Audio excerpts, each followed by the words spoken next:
আসসালামু আলাইকুম। একজন ভাইয়া আমাকে প্রশ্ন করছিল, ভাইয়া আমার জুন মাসের 19 তারিখের আগে মোফা হয়েছে, তো আমার ভিসা কেন হয় নাই? আমার এজেন্সি বলছে আমার দক্ষতার সার্টিফিকেট লাগবে, আমার তাকামুল সার্টিফিকেট লাগবে।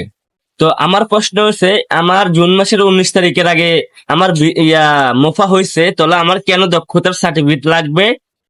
এবং আমি তাকে জিজ্ঞাসা করছি যে ভাই আপনার কি কাজ, মানে আপনি কোন ক্যাটাগরির কাজ? তো উনি আমাকে বলছে ওনার ইলেকট্রিক কাজ।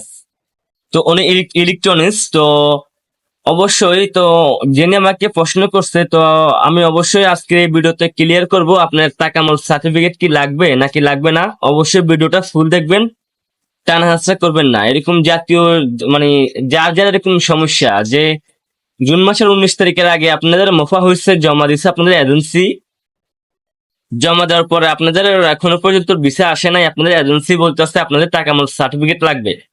তাহলে কেন লাগবে আর কি কারণে লাগবে আর কাদের লাগবে আর কাদের লাগবে না, অবশ্যই ভিডিওতে আমি মানে পুরোপুরি ক্লিয়ার করব। এরকম নতুন নতুন ভিডিও পাওয়ার জন্য আমার ইউটিউব চ্যানেলটা সাবস্ক্রাইব করে রাখতে পারেন, কারণ আমরা কিন্তু প্রবাসীদের সকল আপডেট সবার আগে দেওয়ার চেষ্টা করি। তো সাবস্ক্রাইব করার জন্য ধন্যবাদ।